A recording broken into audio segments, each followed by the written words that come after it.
जी, आप एक डांसर के तौर पर, एक कलाकार के तौर पर जी, आपने अपने करियर को चुना।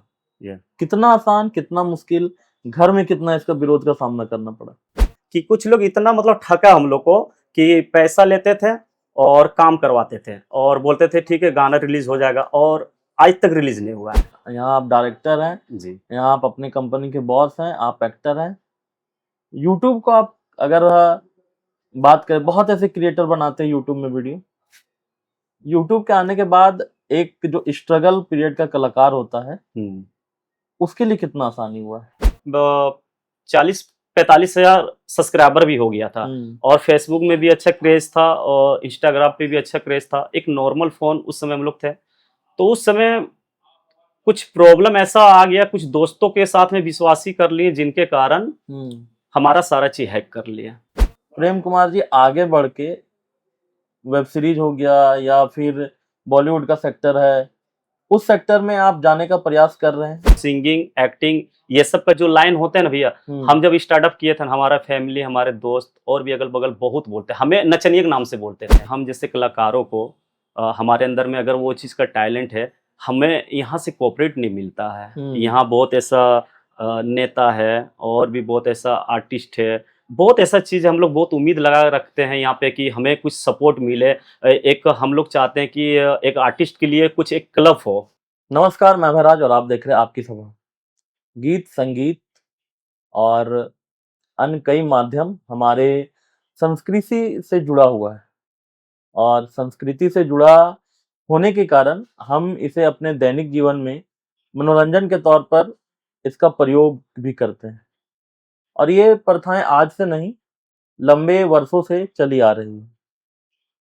इस गीत संगीत को कई लोग अपना प्रोफ़ेशन भी बनाते हैं, लेकिन जब एक लीक से हटकर आप काम करते हैं, अमूमन जब हम देखते हैं, तो ये बोला जाता है कि पढ़ाई-लिखाई एक आधार बनता है, जिससे हम अपने जीवन को सँवार सकते हैं, हम अपने जीवन में सफल हो सकते हैं।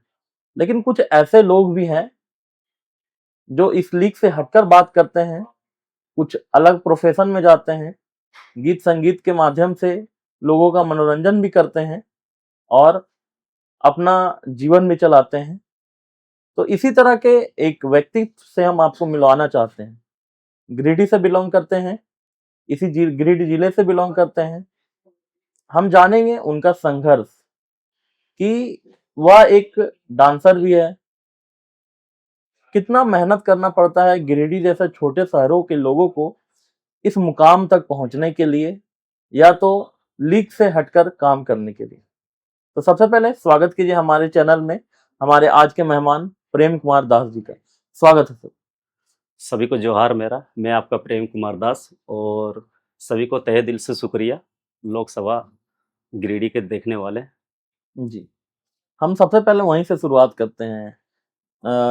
लोग पढ़ते लिखते हैं या आप भी जब पढ़ लिख रहे होंगे तो जी, आपके घर में भी प्रेशर होगा या जी, आप एक डांसर के तौर पर, एक कलाकार के तौर पर जी, आपने अपने करियर को चुना।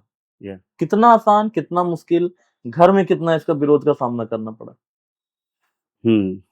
जैसे कि जी। समथिंग जब हम स्कूल के टाइम में पढ़ते थे, तो समथिंग ये 2007 या 8 की बात है। हुँ, तो एक मिडिल स्कूल से हम लोग पढ़े हैं, सरकारी स्कूल से, हुँ, क्योंकि हम लोग जिस जगह से बिलॉन्ग करते हैं, तो वैसा नहीं मिल पाया, तो हुँ, जिनके कारण हम लोग को वैसा स्कूल में नहीं पढ़ पाए। अभी तो बहुत सारा फैसिलिटी आ गया। तो उस समय से पढ़ाई भी करते थे और मेरे घर में मेरे भैया थे, महिला भैया जो अभी नहीं है, जी, वो एक डांसर थे, अच्छा, काफ़ी अच्छे एक्टर थे। और जो मेरा महिला भैया का नाम है स्वर्गीय प्रदीप दास, जो अभी नहीं है इस दुनिया में। तो भैया ने जब डांस करते थे, तो हम लोग बहुत छोटे-छोटे रहते थे, तो भैया को देख के हम लोग पीछे से हुँ, उनके कॉपी करते थे। तो चोरी-छुपे हम लोग डांस भी करते थे, घर में नहीं जानते थे, बट घर में जब जानते थे तो बोलते थे अभी तुम लोग का ये उम्र नहीं है, पहले अपना हुँ, पढ़ाई-लिखाई में करियर बना लो, फिर ये सब करना। तो उसके ज़रिए साथ में पढ़ाई-लिखाई भी किए और उसी दौरान में स्कूल वगैरह में भी परफॉर्मेंस होते थे, हुँ, तो उस दौरान में परफॉर्मेंस हम लोग किए थे। जी, तो जब बनियाडीह स्कूल में हम लोग परफॉर्मेंस दिए थे देशभक्ति का, तो स्टार्टिंग मेरा था पहला परफॉर्मेंस वहीं पे, तो वहाँ पे जब परफॉर्मेंस दिए थे तो अच्छा लगा लोगों को, दर्शकों को परफॉर्मेंस अच्छा लगा। और चीफ गेस्ट में हमारे आए हुए थे पीओ साहब जो उधर का रहते हैं बनेड़ी का। तो उसने खुशी होके उस समय 500 रुपये हमको पुरस्कार में दिए थे। उस समय 500 रुपये हमारे लिए 5 हज़ार के ये था। तो उस समय मेरे पापा फादर सीसीएल में जॉब करते थे, तो उनको पता चला कि उनके बेटे ने परफॉर्मेंस किया, तो उनको पुरस्कार मिला 500 रुपये, तो काफ़ी खुश हुए थे। तो घर में भी धीरे-धीरे लगने लगा कि नहीं, उस लड़के के अंदर में कुछ-कुछ टैलेंट है, तो उसको करना चाहिए। तो फिर जाके भैया ने भी कोऑपरेट किया और धीरे-धीरे स्टार्टअप मेरा यहीं से हुआ। और उसके बाद धीरे-धीरे डांस क्लास भी जॉइन कर लिए गिरिडीह में। कोलकाता से सर आते थे सिखाने के लिए, तो थोड़ा बहुत क्लास वहाँ से भी लिए और घर से और खुद से गॉड गिफ्टेड समझ लीजिए। उसी समय से हमारा स्टार्टअप हुआ।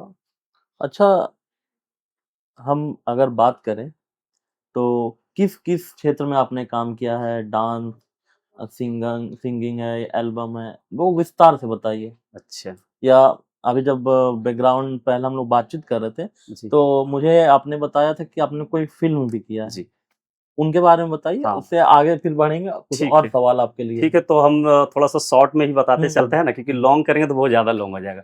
तो समथिंग 2012 का टाइम था, जी। तो हम लोग जब डांस क्लास करते थे, हम लोग उस लेवल बन गए, तो हम लोग को लगा कि नहीं, डांस ऑडिशन देना चाहिए। तो उस समय डीआईडी डांस इंडिया डांस बहुत पॉपुलर में हुँ, थे। तो रांची में आया था उसका ये ऑडिशन, तो हम लोग ऑडिशन देने के लिए गए थे। तो ऑडिशन तो हम लोग दिए, बट कुछ वजह था, फर्स्ट, सेकंड, थर्ड तक गए हम लोग। उसके हुँ। बाद मतलब सिलेक्शन नहीं हो पाया, तो काफ़ी हम लोग का मन टूट गया था वहाँ से। ऑडिशन कौन ले रहे थे, याद है? ऑडिशन उस समय बहुत नॉर्मल थे जजमेंट में। हाँ, मतलब वो जैसे उस समय मेरे ख्याल से धर्मेश सर ये सब नहीं थे। उस हाँ, समय की बात बता रहे हैं। वो लोग थे, गीता माँ हो गया, हाँ। टेरेंस सर हो गया, रेमो डिसूजा सर हो गए। तो उनके सामने आपने नहीं, परफॉर्म नहीं, नहीं नहीं, किया? नहीं, अच्छा, उनके अच्छा। सामने। उनके असिस्टेंट वगैरह हाँ, जो होते हैं? क्योंकि हम लोग रांची से है ना, रांची से हाँ। जब सिलेक्टेड होते हैं, मुंबई जाते हैं, तब उनके पास अच्छा, पहुँचते हैं, मेगा ऑडिशन में हम लोग जाते हैं। अच्छा, अच्छा। बट वहाँ तक नहीं हो पाया, तो हम लोग बहुत काफ़ी निराश होके घर चले आए। तो अब लगा अब नहीं करना चाहिए, क्योंकि जिसके लिए मेहनत की वो नहीं हुआ, तो हम लोग कुछ दिन साइलेंट पड़ गए हैं। तो उसी दौरान में कॉन्टैक्ट किए गिरिडीह से कि नहीं, डांसर भी है, लुक भी है, तो उनको कुछ काम देना चाहिए। तो स्टार्टअप जब हम लोग किए थे, सीडी ज़माने से हम लोग करना हुँ, शुरू किए थे। हुँ, तो जब सीडी चलता था, वहाँ से हम लोग शूटिंग वगैरह करने लगे। तो पहले के लोग गिरिडीह के कुछ वैसे व्यक्ति थे कि बताना तो नहीं चाहते थे, लेकिन अब बताना हुँ, पड़ेगा कि कुछ लोग इतना मतलब ठगा हम लोग को कि पैसा लेते थे और काम करवाते थे और बोलते थे ठीक है गाना रिलीज हो जाएगा, और आज तक रिलीज नहीं हुआ है। हुँ, बहुत मुश्किल से 1-2 गाने ऐसे रिलीज हुआ, और पता नहीं फिर स्टार्टअप इसी तरह करते-करते फिर जाके 2015 या 16 में हम लोग कुछ-कुछ एल्बम किए, जो कि अभी उपलब्ध है यूट्यूब पे। हुँ, पहला गाना वो था व्हाट्सएप चले ले, फेसबुक चले ले। हुँ, फिर सेकंड में आया मेरा गाना एक भोजी के बहनिया हाँ, कमाल लागे, जो डायमंड मल्टीप्लेक्स पे भी अवेलेबल है ये सॉन्ग। उसके बाद फिर एक ऑफर मुझे मिला गिरिडीह पे मूवी का। हुँ, जब देखा कि उस समय उतना गिरिडीह में क्रिएटर भी नहीं थे, तो देखा तो फिर एक मूवी था प्यार के एहसास, भोजपुरी मूवी। हुँ, तो उसका शूटिंग किया हम लोग, गिरिडीह में था, दिल्ली में था, कश्मीर में, अच्छे-अच्छे लोकेशन पे हम लोग शूट किए। जब शूट किए बहुत ही प्रयास करके अच्छा बनाया और मेहनत किए, और एक उम्मीद लगाए थे कि पहला मूवी हम लोग का आ रहा है गिरिडीह पे, तो अच्छा चलेगा। तो हुँ, 2017 में मूवीज़ बनाए। वहाँ के कुछ डायरेक्टर था कि हम लोग को उतना नहीं था मालूम था मूवी के बारे में। हुँ, बस डायरेक्टर के ऊपर में हम लोग थे, तो डायरेक्टर भी थोड़ा-सा पैसा ठग लिया, लेकिन वैसा काम नहीं कर पाया। इसमें मूवी रिलीज़ हुआ गिरिडीह स्वर्ण हॉल चित्रमंदिर हुँ, में। हुँ, हुँ, तो हम लोग को में मूवीज़ रिलीज़ हुआ, तो फर्स्ट डे हम लोग का फुल मतलब हाउसफुल गया। हुँ, चेयर एक्स्ट्रा लगाना पड़ता था, ऐसा हो गया था। तो हम लोग को काफ़ी उम्मीद था। बहुत मतलब कठिन सामना करना पड़ा मूवी रिलीज़ करने के लिए। उसका प्रोड्यूसर हमारे थे आशीष सर, जो गिरिडीह के हैं, बनेडी के। तो मूवीज़ रिलीज़ किया, छठ पूजा के समय था। हुँ, गौशाला मेला, छठ पूजा कि हाँ, इसी पचम्बा में जो हाँ, गौशाला पचम्बा मेला मेला लगता यही रूट से जाएँगे, है। तो हुँ, इसलिए हम लोग रिलीज़ किए थे। तो फर्स्ट डे तो बहुत अच्छा रहा, तो हम लोग को लगा कि अच्छा चलेगा रिज़ल्ट। अब दूसरा डे से ये हमारा नोटबंदी स्टार्ट हो गया। हुँ, तो नोटबंदी हो गया, तो अब पब्लिक हमारा मूवी कहाँ से देखने के लिए आएगा, सब बैंक की ओर भागने लगा। हुँ, तो उसमें भी हम लोग को बहुत घाटा मतलब सहना पड़ा, फिर वैसा रिज़ल्ट नहीं मिल पाया। जो प्रयास रखे थे वो नहीं मिल पाया। तो थोड़ा सा एक कलाकार को क्या चाहिए, इतना मेहनत करके आप लोग के बीच में लाता है और वैसा नहीं मिल पाता है, तो वहां से फिर हम लोग ब्रेक कर गए। जी। अच्छा, यहाँ आपसे एक सवाल है। वो जब आप मूवी बनाते थे, कहीं न कहीं एक दूसरे पे डिपेंड होने वाला बात था। यूट्यूब आया, अब बहुत फेसबुक आया, तमाम प्लेटफ़ॉर्म अब है। यहाँ आप खुद से उसपे कंटेंट बना के डाल सकते हैं। यहाँ आप डायरेक्टर हैं, जी। यहाँ आप अपनी कंपनी के बॉस हैं, आप एक्टर हैं। यूट्यूब को आप अगर बात करें, बहुत ऐसे क्रिएटर बनाते हैं यूट्यूब में वीडियो।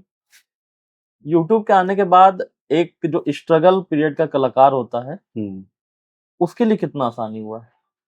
अब यूट्यूब की बात करें तो वो भी एगो लंबी कहानी है, लेकिन उसको हम शॉर्ट में बता देते हैं। यूट्यूब पे हमने आज से बहुत पहले ही काम स्टार्ट कर दिए थे, समथिंग 2015-16, ठीक है। अच्छा। तो उस समय हम पहले हम सिर्फ डांसर थे, एक्टर नहीं थे, ठीक है। डांसर थे और उसके साथ में डीजे रिमिक्स करते थे, जो सॉन्ग को डीजे बनाते थे। और उसके जरिए आज भी लोग मुझे जानता है कि डीजे प्रेम के नाम से जानते हैं, आज भी मुझे पब्लिक डीजे प्रेम नाम से सर्च भी करते हैं, ठीक है ना। तभी हम नाम को थोड़ा अपडेट कर दिए।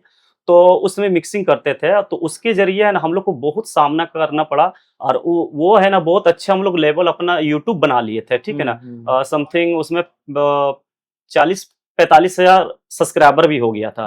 और फेसबुक में भी अच्छा क्रेज था और इंस्टाग्राम पे भी अच्छा क्रेज था। एक नॉर्मल फोन उस समय हम लोग थे। तो उस समय कुछ प्रॉब्लम ऐसा आ गया, कुछ दोस्तों के साथ में विश्वासी कर लिए, जिनके कारण हमारा सारा चीज हैक कर लिया।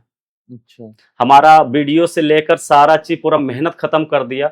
तो समथिंग हम है ना 1 हफ्ता फोन छूने से डरने लगे हैं कि अब फिर से कैसे रिकवर करें। 1 साल लग गया हमको। 2019 में मेरे साथ कुछ ऐसा हादसा हुआ, पर्सनली हादसा हुआ, जिनके कारण हम फिर डाउन हो गए और हम वीडियो बनाने छोड़ दिए। मतलब समझ लो इस दुनिया से चले गए थे। हमारा 2 मित्र हैं जो काफी क्लोज है, आज भी वो 2 मित्र का नाम बताना चाहते हैं। एक वो सुनील सिंह और एक शिबू दास, जो कि वो दोनों मिलके मुझे इस जगह से रिकवर करके खड़ा किया कि नहीं भाई, तू पब्लिक के लिए जीना होगा, तुम्हें पब्लिक पसंद करता है। तो फिर से रिकवर करके खड़ा हुए हैं। और काफी हमारे फैमिली भी, हमारे बड़े भैया, हमारे वो विशाल भैया हैं, मेरी मम्मी है, सब कुछ सपोर्ट किए। तो फिर से 2019 से अब जो खड़ा हुए हैं और पब्लिक के लिए अपने आप को मोटिवेट किए और फिटनेस भी किए बॉडी को। और उस दौरान में हम काम करना शुरू किए और आज के डेट में रिजल्ट अच्छा मिल रहा है। अभी आप यूट्यूब पे हैं और जी, एल्बम कर रहे हैं, जी हाँ, अभी सॉन्ग एल्बम करते कर रहे हैं, हैं। डांसिंग करते हैं। जी। आगे का क्या लक्ष्य है? अभी क्योंकि बहुत सारा वेब सीरीज एक एक बड़ा माध्यम हो गया है कि लोगों को उस बॉलीवुड तक एंट्री करने के लिए। हम जैसे छोटे शहरों के लिए, कोई भी शहर छोटा नहीं होता, लेकिन संसाधन की कमी होती है। जो मौका होता है उसकी कमी होती है। तो हम मानते हैं गिरिडीह ऐसा क्षेत्र है जहाँ कम से कम इस सेक्टर में बहुत बड़ा स्कोप अभी नहीं है। क्या प्रेम कुमार जी आगे बढ़ के वेब सीरीज हो गया या फिर बॉलीवुड का सेक्टर है, उस सेक्टर में आप जाने का प्रयास कर रहे हैं? जी हाँ, मैं बताना चाहता हूँ सभी पब्लिकों से, अगर आप लोग हमें देख रहे हैं, वो वीडियो अगर वहां तक पहुंच रहा है, तो आप हमारे एक बार बैकग्राउंड मेरा चेक कीजिए, मेरे इंस्टा आईडी पे, मेरे फेसबुक, यूट्यूब पे आप सर्च कीजिए, मेरे अंदर का टैलेंट आप देखिए। तो अगर आपको अगर वैसा लगे, तो मेरी भी एक इच्छा है कि मैं भी एक बॉलीवुड का एक्टर बनूं। तो हमारा तो इच्छा है, बट उतना नहीं हो पाएगा, लेकिन छोटा मोटा बहुत ऐसा वेब सीरीज में भी होता है। तो अगर आप उसमें अगर हमें काम देंगे तो पूरा शिद्दत और दिल से काम करेंगे। आगे कौन ने, अगर एक छोटा शहर से किसको मन नहीं करता भी आगे जाने का। हम लोग को भी तो एक लक्ष्य, इतना मेहनत कर रहे हैं, इतना डांसिंग दिन रात एक करके मेहनत कर रहे हैं, हमारे भी फैमिली लोग भी पीछे से को सपोर्ट कर रहे हैं कि बच्चा आगे जाए। तो ऑफकोर्स क्यों नहीं जाएंगे, हम लोग तो चाहते हैं कि अगर वैसा प्लेटफॉर्म मिले तो ऑफकोर्स जाएंगे। गिरिडीह जैसे शहर के लिए हाँ, एक्टिंग, डांसिंग या सिंगिंग, जी, जो पढ़ने लिखने के लीक है उससे हटके जी, स्पोर्ट का नहीं लेते, स्पोर्ट का एक अलग कल्चर अलग है। अलग होता है। ये 3 चीज में जब आदमी शुरुआती दौर में प्रवेश करता है, कितना मुश्किल होता है? पब्लिक का सपोर्ट होता है या पब्लिक टांग खिंचाई करती है? रिश्तेदार, अगल-बगल के लोग, उनका कैसा रिस्पॉन्स आता है? आपने क्या झेला है? हाँ, ये बहुत अच्छी सवाल किए भैया, क्योंकि ये सही बात बोले कि स्पोर्ट लाइन ये सब एक अलग लाइन होता है, लेकिन जो सिंगिंग, एक्टिंग, ये सब का जो लाइन होता है ना भैया, हम जब स्टार्टअप किए थे, हमारा फैमिली, हमारे दोस्त और भी अगल बगल बहुत बोलते हैं, हमें नचनिए के नाम से बोलते थे कि ये सब क्या होगा, जहाँ देखो लड़का नाचते रहता है, बाराती में नाच रहा है, ऑर्केस्ट्रा में नाच रहा है, यहाँ नाच रहा है, ये कुछ नहीं कर पाएगा, खाली नाचते दिन जाएगा। और बहुत कोई विरोध भी करते थे, हमारे घर में भी लोग बोल देते थे कि इससे अच्छा है कि लड़का बोलो कहीं काम करेगा, ये करेगा। लेकिन मेरा मानना था, और मेरे घर का जो बड़े भैया है अभी तक भी हम लोग को गाइडलाइन करते हैं और अच्छी शिक्षा देते हैं। उनके एक ही चीज कहते हैं कि नौकर मत बनो, मालिक बनो। एक और दूसरी चीज बोलता है कि बिजनेस करो, नौकरी मत करो। मतलब हमेशा मोटिवेट करते हैं और आज भी गाइडिंग करते हैं, तो वो बहुत झेलना पड़ा। इतना झेलते-झेलते हम लोग जब आज इस जगह पे आए, तो फिर आज बोलते हैं कि नहीं अच्छा कर रहा है, अच्छा कर रहा है। तो हम यही बोलेंगे कि अगर आप स्टार्टअप कोई भी चीज़ अगर आप करते हो तो बेहिचक कीजिए, पीछे मुड़ के मत देखिए पीछे लोग क्या बोल रहे हैं। उनका काम है कहना, आप करके दिखाओ, वो फिर नहीं बोलेंगे कभी। है ना भैया? जी। तो आज हमारे साथ प्रेम कुमार दास जी थे। एक इंटरव्यू किया हमने और जानने का प्रयास किया कुछ-कुछ इनके बारे में। एक दिन हम प्रयास करेंगे जब ये अपने गाने का शूट करते हैं तो ऑन लोकेशन जाके हम इनसे बातचीत करें, इनके टीम के साथ बातचीत करें और एक बहुत बड़ा इनका संघर्ष का कहानी है जो जी। कुछ चीज़ भैया हाइड कर दिए हैं। जी। इन्होंने बोला है कि हम एक और इंटरव्यू करेंगे आपके साथ, उसमें इनके पर्सनल जीवन में क्या घटा, क्या चल रहा था, उन बातों को चर्चा करेंगे। चर्चा इसलिए करना है कि इसलिए नहीं कि वो प्रेम भैया का जीवन है, उसमें चर्चा करके क्या फ़ायदा? इसलिए कि यदि कोई व्यक्ति या यदि कोई लड़का ऐसा सपना देखता है कि वो इस तरह के सेक्टर में करियर बनाए, तो उसको क्या-क्या झेलना पड़ता है, उसको क्या-क्या यातनाएँ सहनी पड़ती है, सामाजिक तौर पर, पारिवारिक तौर पर, तो उन सभी बातों को हम जानने का प्रयास करेंगे। आज समय देने के लिए प्रेम जी को बहुत-बहुत धन्यवाद। हाँ भैया, एक ज़रूर। हाँ, एक छोटी-सी बात बोलता हूँ। तो मैं ये बताना चाहता हूँ कि हम जैसे कलाकारों को हमारे अंदर में अगर वो चीज़ का टैलेंट है, हमें यहाँ से कोऑपरेट नहीं मिलता है। यहाँ बहुत ऐसा नेता है और भी बहुत ऐसा आर्टिस्ट है, बहुत ऐसा चीज़ हम लोग बहुत उम्मीद लगा रखते हैं यहाँ पे कि हमें कुछ सपोर्ट मिले। एक हम लोग चाहते हैं कि एक आर्टिस्ट के लिए कुछ एक क्लब हो या कुछ एक मीटिंग हो।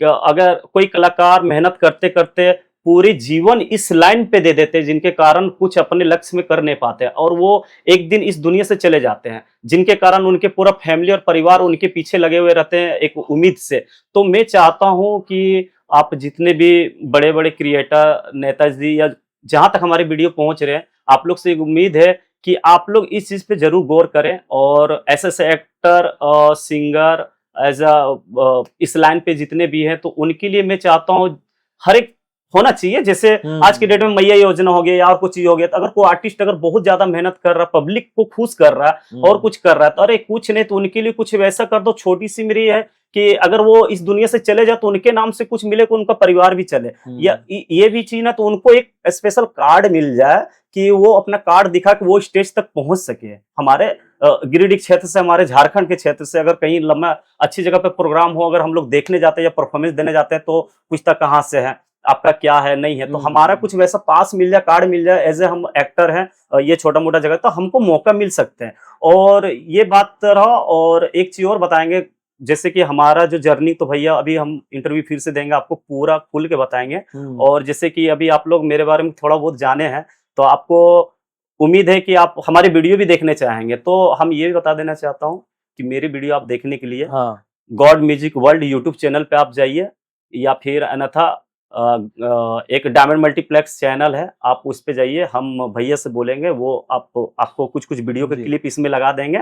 और हमारे पूरा बैकग्राउंड जानना है तो हमारे इंस्टाग्राम, फेसबुक दोनों पे प्रेम स्टार ऑफिशियल इंस्टाग्राम और फेसबुक प्रेम कुमार नाम से। भैया का जो चैनल है, उनका जो लिंक है, वो यूट्यूब पे जब आप वीडियो देख रहे होंगे तो उसके डिस्क्रिप्शन में आपको मिल जाएगा। आप वहां से क्लिक करके भैया के चैनल में जा सकते हैं। प्रेम जी एक साथ बोलेंगे, जोहार झारखंड। जय जोहार, जय जवाहर, जोहार झारखंड। जोहार झारखंड।